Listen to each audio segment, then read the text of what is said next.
Hello दोस्तों, स्वागत है आपका। बच्चों, आज हम जो टॉपिक करने वाले हैं वो रीडिंग और राइटिंग दोनों के लिए बहुत ही इंपॉर्टेंट पार्ट है।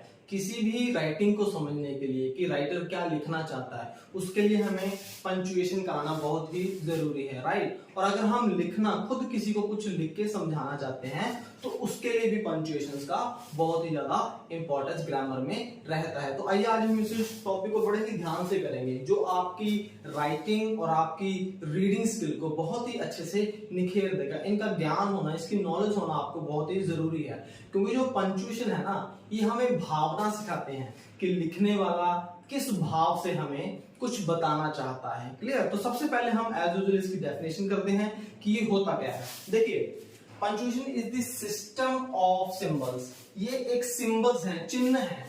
किसी चीज को हम कुछ इंडिकेट करने के लिए कुछ चिन्ह दिए जाते हैं जिन्हें हम पंचुएशन कहते हैं। तो it is a system of symbols that we use to separate written sentences. Written sentences को अलग करने के लिए और उसके पार्ट्स को अलग करने के लिए, and to make their meaning clear. यानी कि जो लिखा हुआ है उसके मीनिंग को और ज्यादा क्लियर करने के लिए कि मैं लिखना क्या चाहता हूं, उसके लिए हम पंचुएशन यूज करते हैं। It tells us when to stop, कब हमें रुकना है, कब हमें हल्का सा पॉज देना है और कब हमें कंटिन्यू करना है। देखिए, जब मैं बोल रहा हूं तो आपको समझ आ रहा है कि मैं अगर आपसे कुछ पूछ रहा हूं या आपको कुछ बता रहा हूं, लेकिन रिटन में हम कैसे करेंगे? जैसे मैं लिखता हूं कि ही इज अ बॉय, तो आप समझोगे कि यस सर, हमको बता रहे हैं कि ही इज अ बॉय। लेकिन इसी को अगर मैं ऐसे बोलूं ही इज अ बॉय, तो इट मींस कि मैं आपसे पूछ रहा हूं कि क्या वो एक लड़का है या इज ही अ स्टूडेंट, कि क्या वो एक विद्यार्थी है। लेकिन रिटन में हम वो भाव कैसे व्यक्त करेंगे? तो उसके लिए हम यूज करेंगे पंचुएशन। तो this is the very use of punctuation. देखिए, इसके कुछ एग्जांपल्स हैं। एग्जांपल से आपको बहुत अच्छी तरह से समझ आ जाएगा कैसे।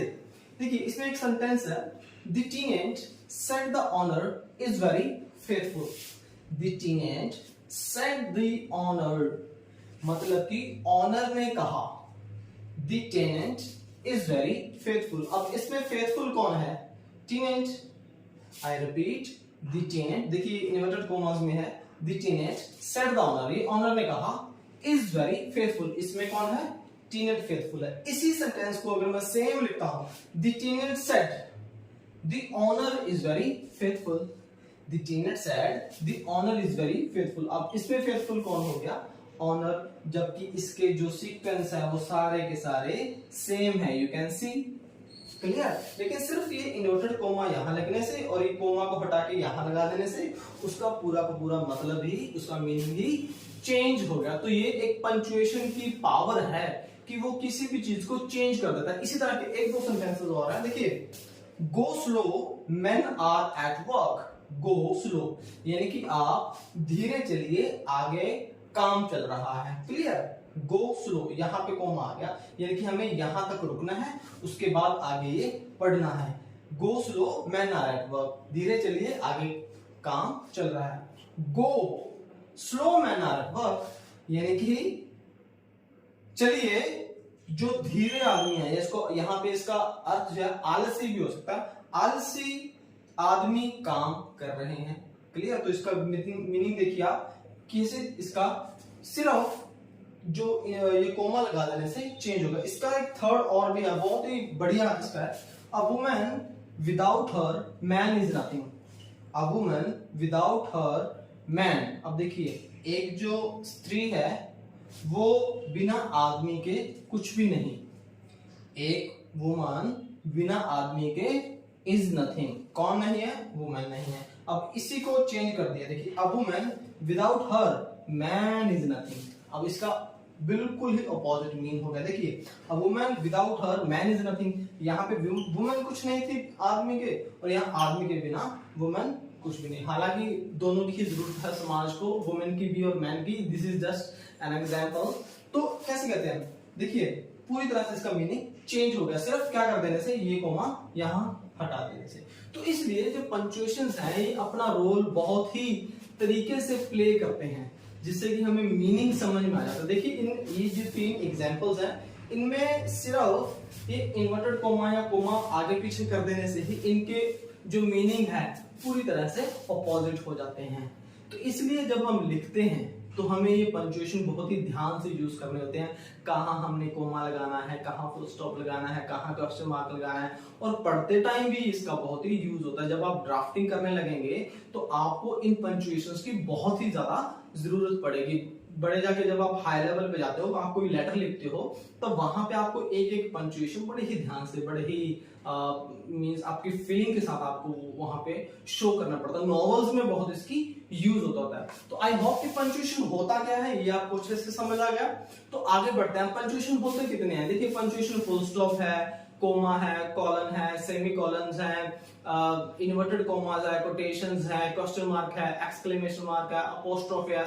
There are 13 to 14 punctuations are over there, so one by one we will complete it. इसको बड़े ही ध्यान से देखिए, ये क्लास आप बहुत ही हेल्पफुल आपके लिए होने वाली है। तो आई रिक्वेस्ट यू कि इस क्लास को एंड तक देखिए, पूरा देखिए और ध्यान से देखिए। डेफिनेटली आपको पंक्चुएशन कभी नहीं भूलेंगे, इट्स माय प्रॉमिस। तो आइए स्टार्ट करते हैं पंक्चुएशन। तो पंक्चुएशन में हमारे सबसे पहले आते हैं कैपिटल लेटर्स। कैपिटल लेटर्स का क्या यूज होता है? हालांकि ये पंक्चुएशन में इसका पार्ट नहीं है, लेकिन इसकी जानकारी होना भी हमें बहुत ही इंपॉर्टेंट है, क्योंकि कैपिटल लेटर ही हमें बताता है कि कौन सा प्रॉपर नाउन है और कहां से हमारा जो सेंटेंस है वो शुरू होता है। तो कैपिटल लेटर्स के भी काफी सारे यूज है, जैसा कि मैंने आपको स्टार्टिंग में ही बताया था कि जो पंक्चुएशन है वो हमें रीडिंग और राइटिंग दोनों के स्किल्स सिखाता है, जिसमें कि हमारे कैपिटल लेटर्स का बहुत बड़ा है एक योगदान होता है, यूज होता है। तो इसलिए इसकी क्या क्या इंपॉर्टेंस है पंक्चुएशन में, राइटिंग में, वो हम इसमें करेंगे। आइए जानते हैं। देखिए, कोई भी हम सेंटेंस लिखते हैं उसका जो फर्स्ट लेटर है that would be in capital letter. अब सारे कैपिटल लेटर के ही मैं आपको इसके यूज बता रहा हूं, इसके बाद हम जो एक्चुअल पंक्चुएशन है वो करेंगे, लेकिन इसको समझना भी थोड़ा सा आपके लिए जरूरी रहेगा। देखिए, first letter of a sentence, कोई भी लेटर लिखते हैं, जैसे अगर मैं कहूं कि ही प्लेज, है ना, ही प्लेज, तो ही ये वाला जो एच है ये हमारा क्या रहेगा? कैपिटल रहेगा, because it tells us the sentence is gonna start from here, right. Then it is proper noun और प्रॉपर एडजेक्टिव। देखिए, प्रॉपर नाउन है इंडिया, तो इंडिया का आई क्या रहेगा? कैपिटल रहेगा। अगर मैं कहूं कि ताज, तो ताज हमारा क्या है? प्रॉपर नाउन है, और तो नहीं है ना, तो ताज का टी हमारा क्या रहेगा? कैपिटल रहेगा। इसलिए जहां हम प्रॉपर नाउन यूज कर रहे होते हैं वहां हमारा जो फर्स्ट लेटर है वो क्या रहेगा? कैपिटल रहेगा। प्रॉपर एडजेक्टिव, आपको पता है एडजेक्टिव की क्लास मैंने ली हुई है, मैंने noun, pronoun, verb, adverb, preposition, adjective, conjunction, interjection, ये सारी की क्लास दे रखी है, इंक्लूडिंग आर्टिकल्स। तो उसमें आप देखिए जो प्रॉपर एडजेक्टिव्स हैं कहां कहां यूज होते हैं, उसमें मैंने बहुत ही डिटेल्स में आपको करवाया हुआ है। If you have not watch that videos, मैं इस वीडियो के डिस्क्रिप्शन बॉक्स में वो लिंक दे दूंगा, आप वहां जाके भी वो वीडियोस चेक कर सकते हैं, देख सकते हैं, जिससे आपको अगर कुछ थोड़े बहुत डाउट है तो that will be cleared. Alright, so कहां यूज होता है कैपिटल लेटर? एक तो हमारा प्रॉपर नाउन में और दूसरा हमारा प्रॉपर एडजेक्टिव जहां पे आ जाता है। तीसरा हमारा कहां यूज होता है? गॉड पे। जब हम गॉड की बात करते हैं ना, तो God is always honourable and respectful for us, right, in all the spiritual things. हम जो ये जिस संसार में हम रह रहे हैं, हम सबकी अपनी अपनी भावनाएं जुड़ी होती हैं भगवान से, तो हम उनको रिस्पेक्ट देते हैं, इसलिए उनका जो फर्स्ट लेटर होता है वो हमेशा कैपिटल रहता है। आप गॉड को कभी भी ये स्मॉल जी में नहीं देखेंगे, आपको गॉड के लिए जी हमेशा कैपिटल ही मिलेगा, क्योंकि हम उनकी रिस्पेक्ट करते हैं। गॉड के साथ साथ अगर उनका किसी और नाम से भी अगर हम उनको जानते हैं तो वो भी कैपिटल ही रहेगा। एंड ऑल देयर नेम्स, अब देखिए ऑल देयर नेम्स, मैंने यहाँ पे टी कैपिटल लिखा है, ध्यान से देखिए क्यों, क्योंकि ये जो देयर है किसके लिए यूज हो रहा है? गॉड के लिए, भगवान के लिए। God and all their names, their किसके? गॉड के, तो टी यहाँ पे क्या है? कैपिटल है। कई जगह पे हम हिज भी बोलते हैं, that almighty know his plannings, almighty God knows his planning. अगर मैं लिखूं ना ये word, God knows his plannings, तो यहाँ पे एच क्या रहेगा? कैपिटल रहेगा, क्योंकि ये एच मैं किसके लिए यूज कर रहा हूँ? गॉड के लिए। आई होप यहाँ पे समझ आया। जैसे जीसस है, गुरु नानक है, Allah, lord Shiva, lord Rama, this and that, right. तो वहां पे हम कैपिटल लेटर यूज करते हैं। देन नेम ऑफ डेजिग्नेशन, अगर कोई भी डेजिग्नेशन है अच्छा है तो वहां पे हम कैपिटल लेटर ही यूज करेंगे, स्मॉल नहीं यूज करेंगे। जैसे द प्राइम मिनिस्टर, द भी लगता है इसके साथ में, मैंने यहाँ पे नहीं लगा। The prime minister, the president, the chief minister, the principal, the MLA, this and that. तो वहां पे हम जो फर्स्ट उसका कैपिटल जो लेटर रहेगा वो क्या रहेगा, कैपिटल रहेगा, क्योंकि हम उनको रिस्पेक्ट देते हैं। बेसिकली जो हमारा कैपिटल लेटर है ना, वो किसी को रिस्पेक्ट देने के लिए ही होता है, या फिर किसी विशेष चीज को बताने के लिए होता है। क्लियर? डिग्री को भी बताता है, जैसे MA, master of arts, bachelor of arts, PhD, MBBS, this and that. तो कोई सारी डिग्रीज होती हैं जो हमें मिलती हैं, तो वो भी हमें किस में आती हैं, कैपिटल लेटर में ही आती हैं। जैसे देन प्रोनाउन किसका, आई का, और इंटरजेक्शन कौन सा, ओ का। ये दोनों चीजें जब हमारे सेंटेंस में आ जाती हैं तो ये कैपिटल में रहती है। जैसे अगर मैं कहूं he is taller than I, he is taller than I। अब I अकेला है ना इसमें सेंटेंस में, तो I क्या आएगा, कैपिटल आएगा। हम ये नहीं कहेंगे कि ये तो बिगिनिंग में ही फर्स्ट लेटर आता, नहीं। I और O ये दोनों चीजें याद रखिएगा। I और U हमेशा क्या किस में आता है, कैपिटल लेटर में ही आएगा, कभी भी सॉरी इसमें स्मॉल में नहीं आएगा। उसी तरह O कैसे, अगर मैं कहूँ कि ओ गॉड, ओ माय गॉड, तो उसमें भी O क्या आएगा, जैसे मैं कहूँ कि ओ माय गॉड, तो O यहां पे क्या रहेगा, कैपिटल।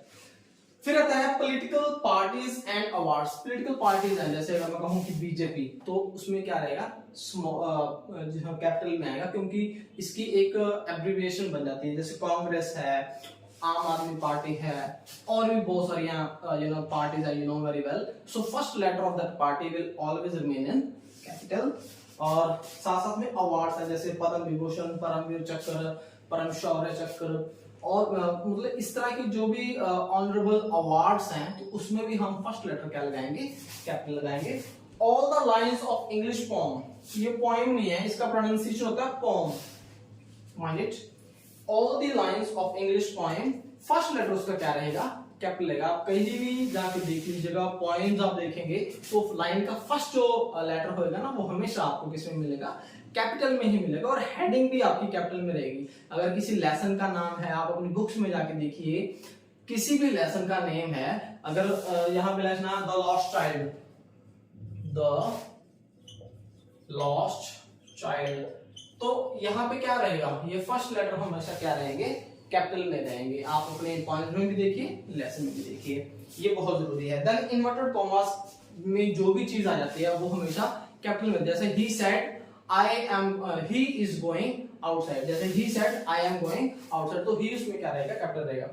Then abbreviation, जो हमारे शॉर्ट फॉर्म होते हैं, जैसे MK Sharma, SDO, RMP, GM, general manager, right, तो वो हमारे जो एब्रिविएशन रहेंगी वो किस में रहेंगी, कैपिटल में रहेंगी। लास्ट हमारा आता है बुक्स और न्यूज़पेपर। किसी बुक्स का नाम है, the Gitanjali, the wings of fire, you know, अगर कोई नॉवल आता है, आपका नॉवल का नाम है या किसी राइटर का नाम है, तो वो भी हमारा किस में रहेगा, कैपिटल में रहेगा। और जैसे मैंने बोला यहाँ पे न्यूज़पेपर, जैसे the Tribune, Hindustan times, there are number of newspapers, so every letter of a newspaper will remain the first letter, that will be capital. तो आई होप आपको कैपिटल लेटर्स कहाँ यूज होते हैं ये समझ में आया। क्योंकि कैपिटल लेटर इसलिए जरूरी है क्योंकि आप रीडिंग करते टाइम, राइटिंग करते टाइम इसी का ध्यान रखें। अगर आप इनको भी गलत करते हैं, अगर आप कहीं पे भी जहां स्मॉल, जैसे मान के चलिए अगर आपको लॉर्ड रामा लिखना है तो आप ये लिख देते हो, या शिवा लिखना है तो आप ये लिख देते हो, तो ये गलत ही माना जाएगा, इट्स एब्सोल्युटली रॉन्ग। कहीं पे भी अगर जैसे मान के लिए एमबीबीएस है तो आप इसको ऐसे नहीं लिख सकते, नहीं, ये गलत मानी जाएगी। क्लियर? एडजेक्टिव है, इंडिया है, तो यहाँ पे आप अगर आई स्मॉल डाल दो that will be grammatically incorrect. First letter तो आप कभी भी नहीं डाल सकते।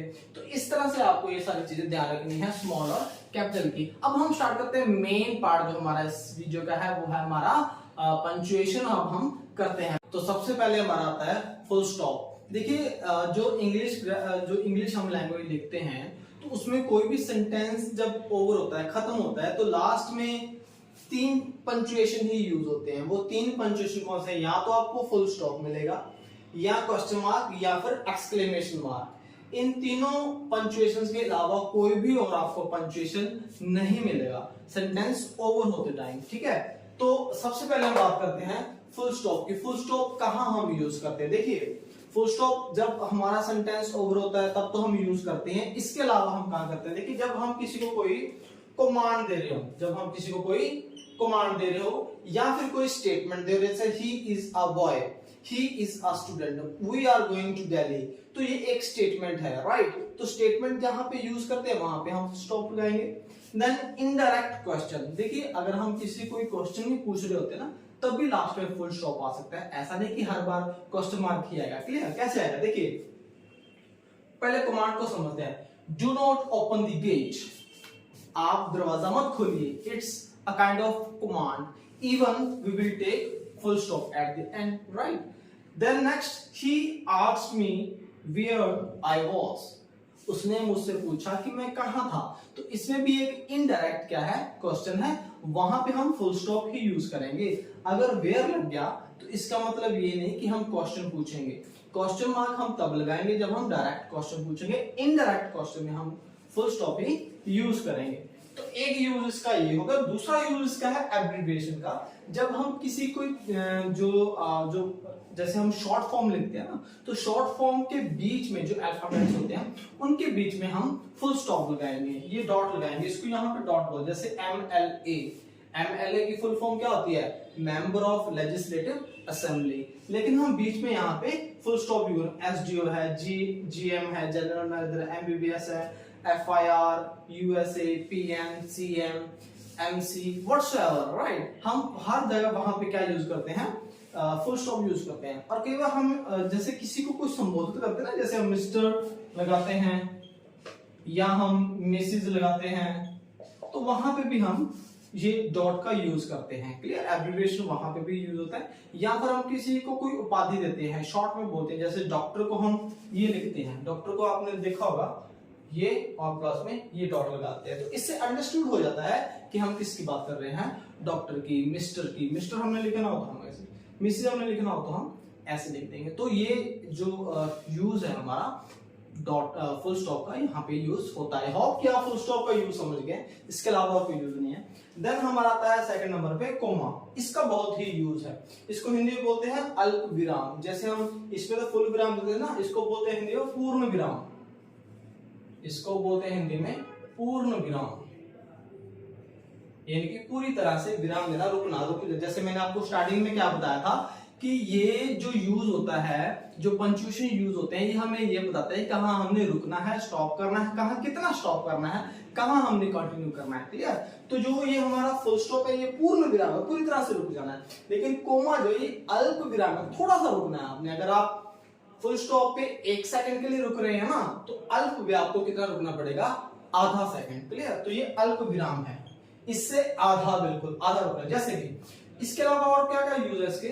टू सेपरेट वन वर्ड या सेंटेंस भी हो सकता है फ्रॉम अनदर, एक वर्ड को दूसरे वर्ड से अलग करने के लिए, सेपरेट करने के लिए। वेयर टू और मोर देन टू वर्ड्स और सेंटेंसेस आर ज्वाइनिंग। देखिए अब इसका एग्जांपल देखिए। She purchased a pen, books and some notebooks. देखिए, she purchased pen, books और some notebooks। इनको अलग कर दिया ना, पेन को बुक से और बुक्स को some नोटबुक से।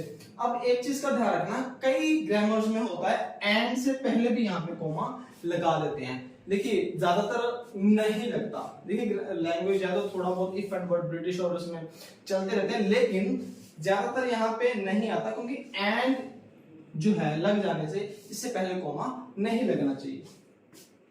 वेयर टू और मोर सेंटेंस। देखिए, ही सोल्ड हिज हाउस, उसने अपना घर बेच दिया। Sold his furniture, rented his car and left the city.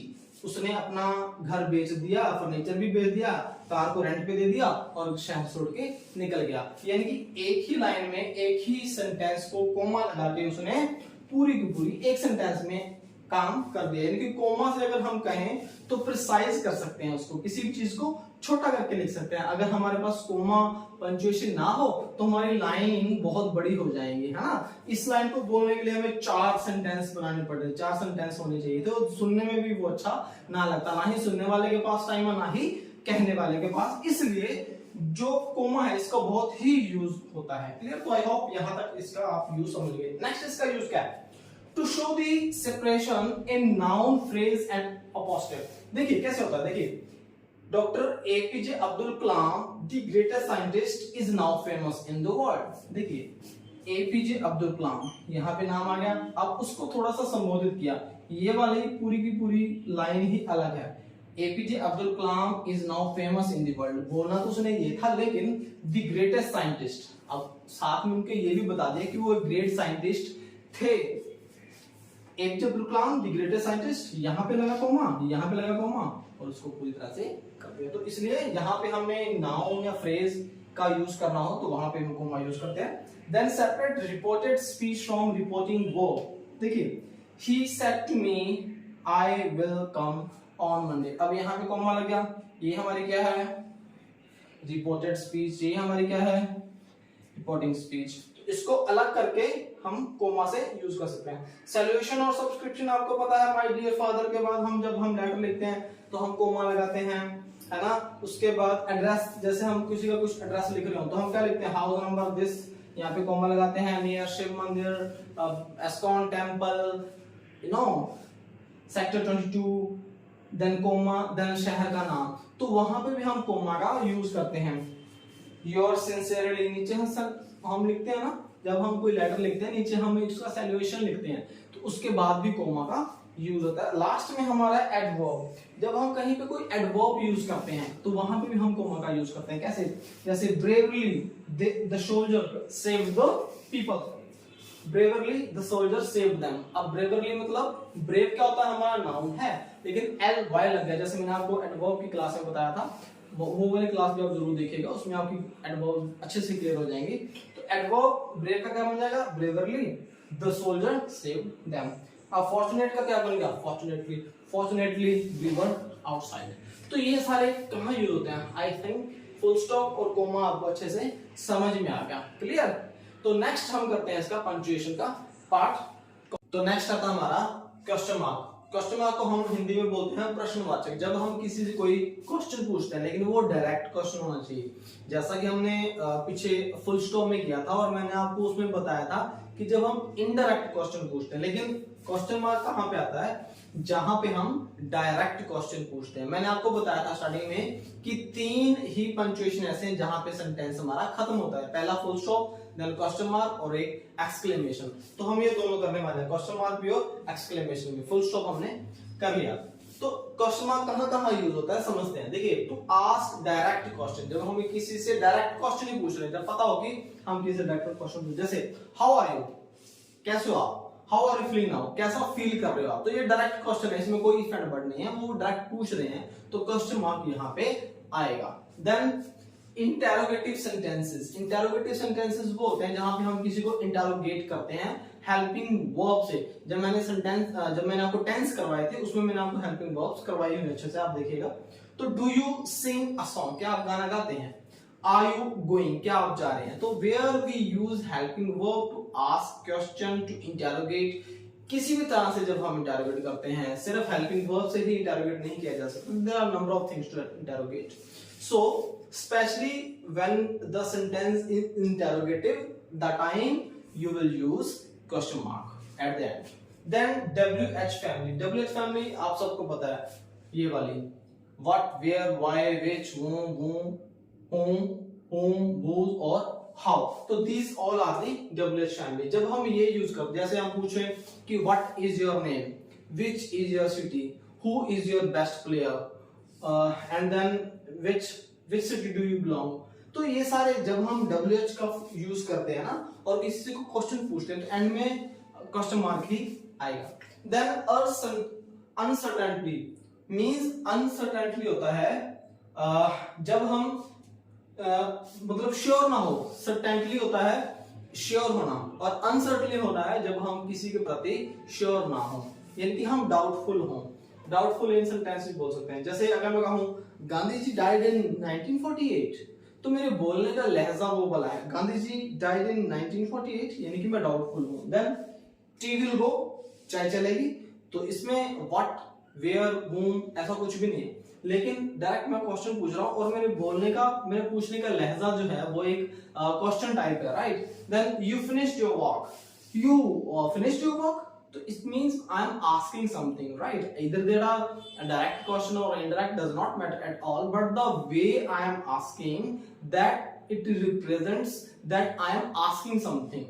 तो at the end of the sentence I'll put question mark. तो ये सारी चीजें रहेंगी। जब हमारे सर्टेनिटी ना हो, डाउटफुल हो, तब हम ये यूज करेंगे question mark, T will go, you finish. इस तरह के काफी सारे सेंटेंसेस है, right. You just practice it out. Next आता है हमारा एक्सक्लेमेशन होता है। एक्सक्लेमेशन होता है विषमोदक, जिससे हम अपने भाव, हमारी फीलिंग शो करते हैं, हमारी स्ट्रॉन्ग फीलिंग्स करते हैं। ये मैंने नाउन में भी कराया था, नाउन में भी आता है अब्स्ट्रैक्ट नाउन, तो उसमें भी हमारी फीलिंग्स होती हैं, तो आप इसको कोरिलेट भी कर सकते हो। तो हमारी फीलिंग्स कौन कौन सी होती हैं, देखिए, जब हम एंगर होते हैं, हैप्पी, ब्लेसिंग्स, कर्स, सॉरो, सरप्राइज, कॉम्प्लीमेंट। एंगर मतलब गुस्सा, खुश होना, दुआ देना। कर्स होता है अभिशाप, श्राप देना किसी को। सॉरो होता है दुख। सरप्राइज होता है शॉक हो जाना, स्टन्ड, यानी कि चकित रह जाना। कॉम्प्लीमेंट होता है जब हम किसी की कोई तारीफ करते हैं, राइट। कैसे, जैसे hurray, we have won the match, तो यहाँ पे ये क्या शो कर रहा है, खुशी शो कर रहा है, right. Then what are beautiful city is this, कितनी प्यारी सिटी है ये, कितनी खूबसूरत सिटी है, शहर है। तो यहाँ पे क्या है, भावना व्यक्त हो रही है, हमारी स्ट्रॉन्ग फीलिंग शो हो रही है। गॉड ब्लेस यू, यहाँ पे हमारी क्या है, ब्लेसिंग्स। गॉड ब्लेस यू, जैसे मैंने आपको यही बताया, गॉड का जी हमेशा क्या होता है, capital. May live long, may you live long. Then it is also again, blessings. What you have cleared UPSC? What? यहाँ पे सरप्राइज कर रहा है, surprise. What you have cleared UPSC? यानी कि आपने यूपीएससी क्लियर कर लिया, तो यहाँ पे क्या है, चकित है, सरप्राइज हो रहा है। लास्ट, और no I miss the train, यानी कि यहाँ पे क्या हो रहा है, सॉरो, दुख हो रहा है उसे कि मैंने अपनी ट्रेन को क्या कर दिया, मिस कर दिया। तो आई होप कि आपको ये समझ आया। क्वेश्चन मार्क जहां पे हम किसी से कोई क्वेश्चन पूछ रहे होते हैं, और एक्सक्लेमेशन मार्क होता है जब हम अपनी फीलिंग्स को शो करते हैं। और तीन प्रकार से सेंटेंस हमारे ओवर होते हैं। तो आई होप आपको चारों अच्छे से समझ आ गए। एक बार मैं रिपीट करता हूं, हमने फर्स्टली किया था फुल स्टॉप, उसके बाद हमने कोमा किया था, कोमा के बाद हमने किया था क्वेश्चन मार्क, और क्वेश्चन मार्क के हमने किया था एक्सक्लेमेशन मार्क। इसको अच्छे से प्रैक्टिस कीजिएगा, ठीक है। तो करते हैं नेक्स्ट।